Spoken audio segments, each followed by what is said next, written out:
உருவாய் அருவாய் உளதாய் இளதாய் மறுவாய் மலராய் மணியாய் ஒளியாய் கருவாய் உயிராய் விதியாய் கெதியாய் குருவாய் வருவாய் அருள்வாய் குகனே. என் குருநாதருடைய குருவருளாலும் முருகப்பெருமானுடைய திருவருளாலும் உங்கள் எல்லாரையும் சந்திக்கிறதுல சந்தோஷம். அடியே சிவபிரதீபா. நம்ம ஏற்கனவே போன பகுதியில் மும்மத சுவடு அது வரைக்கும் பார்த்தோம் இல்லையா? ஏன்னா இப்போ நம்ம நேராக போயிடுவோம். ஏன்னா அடுத்த பகுதியில் மறுபடியும் உங்களுக்கு அதை நான் வாசித்து காட்டுறேன். இந்த இடத்துல ஏற்கனவே பார்க்காதவங்க பார்த்துட்டு வந்துடுங்க.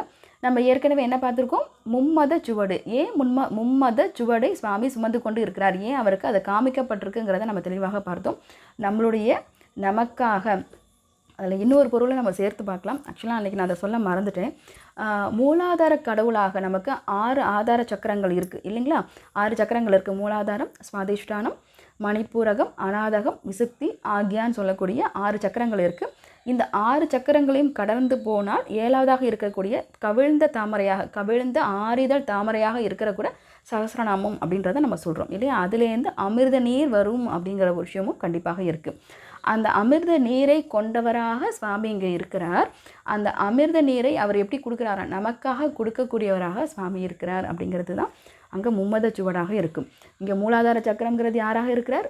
மூலாதார அந்த சக்கரத்துக்கான கடவுள் விநாயகப் பெருமான் தான். முதல்ல அந்த சக்கரம் நமக்கு ஆக்டிவேட் ஆனால் தான் அந்த குண்டலினி சக்திங்கிறத மேலே நமக்கு ஏற்றுறதுக்கான வாய்ப்பே கிடைக்கும். அதை கொடுக்கக்கூடியவரும் அவர் தான். இது முழுமையாக அவருடைய அனுகிரகத்தோடு இதை நம்ம செய்யும் போது இந்த குண்டலினி சக்திங்கிறது கண்டிப்பாக நமக்கு அது சித்தியாகி அந்த அமிர்தம்ங்கிற விஷயத்தை நம்ம எடுத்துக்கும் போது இந்த மரணமில்லாத பெருவாழ்வுங்கிறத கண்டிப்பாக கொடுக்க முடியும். எத்தனையோ ரிஷிமார்களுக்கு இது கிடைக்கப்பட்ட ஒரு விஷயமாக இருக்குது. நமக்கும் அது கிடைக்கும். கண்டிப்பாக அவனுடைய அனுகிரகத்தை வாங்கிக்கிட்டால் இது எல்லாருக்கும் சாத்தியமே அப்படிங்கிறத அழுத்தம் திருத்தமாக ஔவையார் நமக்கு இங்கே பொருள்படுத்துகிறாங்க. சரிங்களா? இப்போ ஏற்கனவே என்ன பார்த்தோம்? மும்மத சுவடுங்கிற வார்த்தையை நம்ம பொருள் பார்த்தாச்சு. அடுத்ததாக பார்க்கக்கூடியது 3 கண்ணும் மும்மத சுவடும் 2 செவியும் அப்படின்றத பார்த்தோம். சரிங்களா? அப்போ 2 செவிகளை கொண்டவராக சுவாமி இருக்கிறார் அப்படிங்கிறத பார்க்குறோம். இந்த 2 செவிகள் ஏன் நமக்கு கொடுக்கணும்? நமக்கும் 2 காதுகள் இருக்குது. எதுக்காக நமக்கு 2 காதுகள் கொடுத்துருக்காங்க? 2 கண்களும் இருக்குது, 2 காதுகளும் இருக்கே. அந்த 2 காதுகள் ஏன் கொடுக்கணும் அப்படின்னா 2 கண்களுமே நல்லதை பார்க்கணுங்கிறதுக்காக தான். நல்லதை பார்க்கணும், தேடி பார்க்கணுங்கிறதுக்காக தான். இதுலேயே நம்ம இன்னொரு விஷயத்தையும் புரிஞ்சுக்கலாம். சென்று அடையும் புலனாக எது நமக்கு இருக்குது? ஒரு விஷயத்தை போய் பார்க்குற விஷயமாக என்ன இருக்குது, போய் தெரிஞ்சுக்கிற விஷயமாக என்ன இருக்குது அப்படின்னு பார்த்தா அது கண்கள் தான். அதுவே வந்து அறியும் புலன் அப்படிங்கிறது என்னவாக இருக்குன்னா காதுகள் தான் இல்லையா? அப்போது நல்லதை கேட்கணும், நல்ல விஷயங்களை நிறைய கேட்கணும் அப்படின்றதுக்காக தான் சுவாமி நமக்கு 2 காதுகளை கொடுத்துருக்கிறார். அதே போல் தான் இங்கே சுவாமிக்கும் 2 காதுகளை கொண்டவராக இருக்கிறார். சரிங்களா? இங்கே விநாயகப் பெருமான் எப்படி இருக்கிறார்? 2 பெரிய காதுகளை கொண்டவராக இருக்கிறார். ஏன்? நம்ம ஏற்கனவே இதுவும் பார்த்துருக்கோம் இல்லையா? எந்த அப்ளிகேஷனையுமே எனக்கு இது வேணுங்கிற அப்ளிகேஷனை ஒரு கோயிலுக்கு நான் போகும்போது யாருக்கிட்ட சமர்ப்பணப்படணும்? அந்த கொடிமரத்தில் இருக்கக்கூடிய விநாயகப் பெருமான்கிட்ட கொடுத்தா தான் அந்த அப்ளிகேஷன் செல்லுபடி ஆகும் இல்லைங்களா? நான் வேறு எங்கே கொண்டு போய் அந்த அப்ளிகேஷனை கொடுத்து எனக்கு இது வேணும்னு கேட்டாலும் அது அங்கே முழுமையாக எனக்கு நிறைவேறாது. அப்போ யாருக்கிட்ட கொண்டு போய் கொடுக்கணும்? அங்கே கொடிமரத்தடியில் இருக்கக்கூடிய அந்த விநாயகப் பெருமான்கிட்ட கொண்டு போய் அதை சமர்ப்பணம் பண்ணிட்டா அவர் யாருக்கிட்ட கொடுக்கணுமோ, யார்கிட்ட கொடுத்து அந்த காரியம் முழுமையாக நமக்கு நடக்கணுமோ அதை அவர் செஞ்சு கொடுத்துருவார். இது நம்ம ஏற்கனவே பார்த்துருக்கோமா? இப்போது இந்த அப்ளிகேஷன்ஸ் எத்தனை பேர் கொடுக்குறோம்? எனக்கு இது வேணும், எனக்கு இதெல்லாம் வேணும் அப்படின்னு நம்ம போகும்போதே தான் ஒரு பெரிய லிஸ்ட்டோடு போகிறோமே. இப்படி எத்தனை பேர் கொண்டு போய் அப்ளிகேஷனை கொடுத்தாலும் தேவைகளுக்காக வந்தாலும் அத்தனையும் முழுமையாக கேட்டு அவங்களுக்கு அனுகிரகம் பண்ணக்கூடிய சுவாமியாக விநாயகப் பெருமான் இருக்கிறார். அத்தனை பேருக்கு உனக்கு இது நடக்கணுமா, அது யாருக்கிட்ட சொல்லும் போது அது முழுமையாக நிறைவு பெறணும். நம்ம சொல்லக்கூடிய விஷயத்த பொறுமையாக அதை கேட்கறதுக்காக தான் சுவாமிக்கு 2 பெரிய காதுகள் கொடுத்துருக்காரு அப்படின்னு ஔவையார் நமக்கு சொல்கிறாங்க. அது மாத்திரம் இல்லைங்க, இன்னொரு விஷயத்தையும் பார்க்கலாமே. முரம் போல் இருக்கக்கூடிய காது, கஜக்கர்ணாய நமக அப்படின்னு நம்ம சொல்கிறோம். ஏன்? 2 முரம் போல் இருக்கக்கூடிய காது அப்படி தானே இருக்குது. நம்ம யானையுடைய திருமுகத்தை பார்க்கும்போது எப்படி இருக்குது? சின்ன காதுகளாக நமக்கு கொடுக்கல, நல்ல பெரிய காதாக கொடுத்துருக்குறாங்க. ஏன் அந்த பெரிய காதாக கொடுக்கணும்? அதுவும் எப்போதும் இப்படி ஆடிக்கிட்டே வேறு இருக்குது இல்லைங்களா? இப்படி அசஞ்ச மணிக்கே தான் இருக்குது. மற்ற மிருகங்களுக்கும் யானைக்குமே வேறுபாடு இருக்கே. இந்த பெரிய காதுகளை கொண்டதாக இருக்கக்கூடியது யானை தான். அதே போல் இப்படி விசிறி போல் ஆட்டிக்கிட்டே இருக்கக்கூடியதும் யானையாக தான் இருக்குது. முரம் போல் காதுன்னு நிறைய இடத்துல நமக்கு பதிவுகளே இருக்குது. முரமுக்குன்னு ஒரு குவாலிட்டி இருக்குது இல்லையா? முரம் எதுக்கு பயன்படுத்துகிறோம் யோசிச்சு பாருங்கள். ஏதோ ஒரு தானியமோ இல்லை ஏதோ ஒரு பொருளோ அதில் இருக்கக்கூடிய நல்லதையும் கெட்டதையும் பிரிப்பதற்காக பயன்படுத்தக்கூடியது இல்லையா. அந்த முறத்தை இடத்துல புடைக்கும் போது என்ன ஆகுது, அந்த தானியம் தனியாகவும் அதில் இருக்கக்கூடிய கெட்ட விஷயங்கள் தனியாகவும் பிரிப்பதற்காக இந்த முறம்ங்கிறது நமக்கு அங்கே பயன்படுது. அதே போல தான் இங்கே சுவாமிக்கு அந்த முறம் போன்ற காதுகள் என்னவாக இருக்குதான், நல்லதை மட்டும்தான் கேட்டுக்குவாராம். கெட்ட விஷயங்கள்லாம் சுவாமி காதுக்குள்ளேயே போகாதான். அதுக்காக தான் முறம் போன்ற பெரிய காதுகள் இருக்குது. இப்போ யோசிச்சு பாருங்கள், நீங்கள் கொடுக்குற அப்ளிகேஷன் நியாயமானதாக இருந்தால் மாத்திரம்தான் அவர்கிட்ட அது போய் சேரும். நீங்கள் கொடுக்குற அப்ளிகேஷன் நியாயமற்றதாக இருந்தது அப்படின்னா சுவாமி அதை வாங்கிக்க மாட்டார் அப்படின்றதையும் இங்கே நம்ம ஞாபகம் வச்சுக்கணும். சரிங்களா. அப்போது அந்த பெரிய காதுகள் அவருக்கு முறம் போன்ற காதுகள்னு ஏன் அங்கே பொருள்படுத்துகிறாங்க அப்படின்னா, நல்லதை மட்டும்தான் அவர் கிரகிச்சிப்பார், கெட்ட விஷயங்களை அவர் காது கொடுத்து கூட கேட்க மாட்டார் அப்படிங்கிறத ரொம்ப ஆணித்தனமாக ஔவையார் நமக்கு இங்கே பொருள்படுத்துகிறாங்க.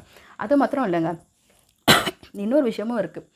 இன்றைக்கி நம்ம உள்நோக்கி பார்க்கும்போது சித்தர்களாக இருக்கட்டும், இல்லை யோகிகளாக இருக்கட்டும், ரிஷிகள் போல் இருக்கிறவங்களா இருக்கட்டும், இப்போ நம்ம முன்னாடி பார்த்த விஷயத்துலேருந்து எல்லாத்தையும் யோசிச்சு பார்க்குறேன், எல்லாத்தையுமே ஒன்னோடு இன்டர்லிங்க் பண்ணிகிட்டே வந்தீங்க அப்படின்னா இது எல்லாமே தத்துவம் சார்ந்த விஷயமாக இருக்குது இல்லையா. உள்நோக்கி பார்க்கக்கூடிய விஷயமாக இருக்குது.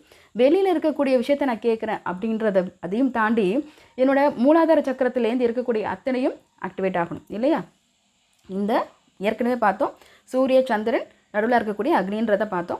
எப்போயுமே நமக்கு தியானம் பண்ணும் போது இந்த சென்ட்ரு பாயிண்ட், இந்த சுழுமுனை நாடிங்கிறதுல போய் பாயிண்ட் பண்ணணும் அப்படின்ற விஷயத்தை நம்ம பார்க்குறோம். இது எல்லாத்தையும் யோசிச்சு பாருங்கள், இந்த சக்கரங்கள்லாம் ஆக்டிவேட் ஆகணும், இது எல்லாத்தையும் ஒருநிலைப்படுத்தணும். இதில் ஏற்கனவே நம்ம என்ன பார்த்தோம், 3 கண்ணும் மும்மத சுவடும் அப்படின்றத பார்த்தோம். அந்த அமிர்த நீருங்கிறத நான் சுவைக்கணும் அப்படின்னா இது எல்லாமே எனக்கு ஆக்டிவேட் ஆகும். இது எல்லாமே உள்முகமாக, வெளி தோற்றத்தை வச்சு நம்ம அவர் சொல்லவே இல்லை, உள்முகமாக உள்நோக்கி பார்க்கக்கூடிய விஷயமாக இது இருந்தால் மாத்திரம்தான் இது எல்லாமே நமக்கு சித்தியாகுன்ற விஷயத்தையும் நமக்கு இங்கே தெளிவாக நம்ம புலப்படுத்துகிறாங்க. அப்போ இந்த பாருங்கள், இந்த 2 செவிகள் அப்படிங்கும் போது இந்த 2 செவிகள் மூலியமாக நமக்கு இதில் நிறைய கருத்துக்கள் இருக்குது. நமக்கு திருமூலருமே இதை அதிகபட்சமாக நமக்கு இதை அந்த பிராணாயாமம் பண்ணும்போதும் சரி, அந்த யோக நிலையிலும் சரி நிறைய நிலைகள் நமக்கு சொல்லப்பட்டிருக்கு. இதில் சமாதி நிலைன்னு பார்க்கும்போது வெளியில் இருக்கக்கூடிய எந்த சத்தங்களுமே எனக்கு கேட்காத ஒரு நிலையை தான் சமாதி நிலைன்னு சொல்கிறாங்க. அப்போ அந்த சமாதி நிலையில் வெளியில் இருக்கிற விஷயங்கள் எனக்கு கேட்காது, ஆனால் உள்முகமாக எனக்கு 10 விதமான சத்தங்கள் கேட்கும் அப்படின்றத அங்கே பொருள்படுத்துகிறாங்க. சரிங்களா. அந்த நீலமேனி நம்ம பார்க்குறோம், அப்படி உள்முகமாக எனக்குள்ளே நான் பார்க்கும்போது என்னோடய ஆன்மா எனக்கு நீல வண்ணமாக தெரியும் அப்படின்றதையும் நமக்கு சொல்கிறாங்க. இப்போ நம்ம பார்த்த எல்லா விஷயமே எனக்குள்ளே நான் பார்க்கக்கூடிய விஷயமாக நம்ம பார்க்குறேன். அப்போது இந்த தியானம்ன்ற ஒரு விஷயத்துக்கு நான் அந்த சமாதி நிலைன்னு ஒரு விஷயத்தை நான் அடைஞ்சிட்டேன் அப்படின்னா உள்முகமாக நான் பார்க்கும்போது, என்னை நானே உள்முகமாக நோக்கும்போது எனக்கு என்ன தெரியுது, 10 விதமான சத்தங்கள். இது எல்லாருக்கும் ஒவ்வொருத்தருக்கும் மாறுபடும். 10 விதமான சத்தங்கள் இருக்குது, ஒளிகள் இருக்குன்றாங்க. அதை கேட்பதற்காக தான் சுவாமி என்ன பண்ணுறாராம், மிகப்பெரிய காதுகளை கொண்டவராக சுவாமி இருக்கிறார் அப்படின்ற பொருளும் இதில் உண்டு. இன்னொரு விஷயம் பாருங்கள், எல்லா விலங்குகளுக்குமே அந்த ஒளியை ரிசீவ் பண்ணுறதுக்காக, அதாவது சத்தத்தை கேட்டு தான் ஒரு விஷயத்தை அது செய்யுது இல்லையா. எல்லா விலங்கு பார்த்துக்கிட்டாலும் அதோடைய காதுகள் எப்படி இருக்குது, இப்படி குவிஞ்சு இருக்கும். ஏன்னா இருக்கக்கூடிய சத்தத்தை கேட்டு உள்ளே ரிசீவ் பண்ணுறதுக்காக அதோடைய காதுகள் எப்படி இருக்குன்னா குவிஞ்ச வாக்கில் இருக்கும். ஆனால் இங்கே யானைக்கு மாத்திரம் பார்த்திங்கன்னா விரிந்த காதுகளாக இருக்குது இல்லையா. ஏன்னா இயற்கையாகவே எல்லா சத்தங்களையுமே ரொம்ப தூரத்தில் இருக்கிற சத்தத்தை கூட கிரகிக்கக்கூடிய அந்த தன்மைன்றது கண்டிப்பாக யானைக்கே இருக்கக்கூடிய ஒரு தனித்துவமான ஒரு விஷயம்னே நம்ம சொல்லலாம். இதுக்காக தான் சுவாமிக்கு இங்கே எப்படி என்ன பண்ணுறாராம், பெரிய காதுகளை கொண்டவராக இருக்கிறார். எவ்வளோ தூரத்தில் இருக்கக்கூடிய ஒலிகளையும் கேட்கக்கூடிய வல்லமை, உள்நோக்கி பார்க்கக்கூடிய அந்த தன்மை, இது எல்லாமே சுவாமி நமக்கும் அனுகிரகம் பண்ணுவார் அப்படிங்கிறத தான் ஔவையார் நமக்கு இங்கே பொருள்படுத்துகிறாங்க. இப்போ நம்ம என்ன பார்த்துருக்கோம் பாருங்கள், 3 கண்ணும் மும்மத சுவடும் 2 செவியும் இலங்கு பொன்முடியும். 2 செவி எதுக்காகன்றதை நம்ம பார்த்துட்டோம். இலங்கு பொன்முடியும், அழகாக பொன்னால் செய்யப்பட்ட அந்த திருமுடியை கொண்டவராக சுவாமி அங்கே இருக்கிறார் அப்படிங்கிறத நமக்கு பொருள்படுத்துகிறாங்க. அந்த திருமுடிங்கிறத பாருங்கள், எப்போவுமே அந்த தலையில் இருக்கக்கூடிய அந்த பொன்முடி அப்படின்றது யாருக்கெல்லாம் இருக்குது, ஒரு வல்லமை கொண்டவனாக இருக்கக்கூடியவனுக்கு மாத்திரம்தான் அந்த கிரீடம் அப்படின்ற ஒரு விஷயத்தை கொடுத்துருக்காங்க இல்லையா. ஒரு அரசனுக்கு அந்த பொன்முடிங்கிறது இருக்குது, தேவர்களுக்கு பொன்முடிங்கிறது இருக்குது.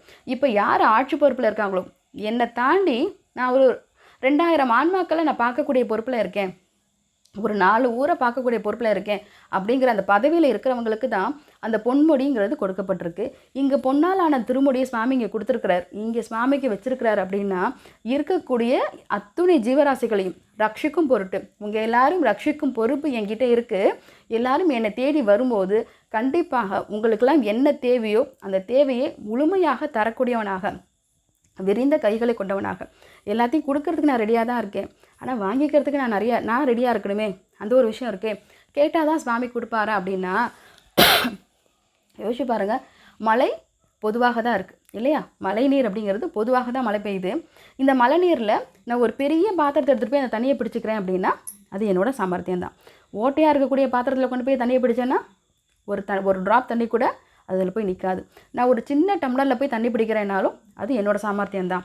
அந்த டம்ளரே நான் கவிழ்த்து பிடிச்சேன்னா அப்போவும் ஒரு ட்ராப் கூட தண்ணி அதில் இருக்காது. அப்போது யார் எப்படி அதை வாங்கிக்கிறோன்னு இருக்குது. சரிங்களா? அவர் கொடுக்கறது மலை மேகம் மாதிரி தான் ஐயாவும். சரிங்களா? இங்கே விநாயகர் பெருமான் எப்படி இருக்கார்? மலை போல் அந்த கருணைங்கிறத பொழியறதுக்கு அவர் ரெடியாக இருக்கார். எல்லாருக்கும் கொடுக்கறது ரெடியாக இருக்கார். ஆனால் வாங்கிக்கிறதுக்கு நான் ரெடியாக இருக்கணுமே. நான் ஓட்டை பாத்திரம் மாதிரியோ இல்லை என் கையில் இருக்கக்கூடிய அந்த பாத்திரத்தை நான் கவிழ்த்து பிடிச்சிட்டேன்னா அவருடைய அருட்கருணைங்கிறது ஒரு துளியை கூட என்னால் அனுபவிக்க முடியாது. அப்போது இந்த பொறுப்பு யாருக்கிட்ட இருக்குன்னா சுவாமிகிட்ட இல்லை. அவர் எல்லாருக்கும் தருவதற்கு தயாராக இருக்கிறார். அதை வாங்கிக்கிறதுக்கு நான் தான் ரெடியாக இல்லை. அது ரெடியாக ஆகணுங்கிறதுக்காக தான் அவையார் இங்கே என்ன சொல்கிறாங்க, நான் கொடுத்துருக்கக்கூடிய இந்த பகுதியை, இந்த விநாயகர் அகவலையாவது டெய்லி தினம்தோறும் ஒவ்வொரு நாளும் நீ பாராயணம் பண்ணிக்கிட்டே வரும்போது அந்த ஞானத்தை கண்டிப்பாக, எப்படி நம்ம ஏற்கனவே பார்த்தோம் ஞானம் கொண்டவராக சுவாமி இருக்கிறார்னு சொன்னோம் இல்லையா, அந்த ஞானத்தை நமக்கும் கண்டிப்பாக கொடுப்பார். அந்த உட்வேகத்தை, அந்த ஞானத்தை தெரிஞ்சுக்கோ அப்படிங்கிற வழியவாவது அவர் காமிக்கணும்ல, அந்த வழியை கண்டிப்பாக நமக்கு தரக்கூடியவராக சுவாமி அங்கே இருப்பார். அப்படிங்கிறது தான் நமக்கு இந்த இடத்துல நிறைவு பண்ணுறாங்க. மிச்சம் இருக்கக்கூடிய பகுதிகளை அடுத்த பகுதியில் கண்டிப்பாக பார்ப்போம். சிவாய நம. திருச்சிற்றம்பலம். தொடர்ந்து பயணிப்போம்.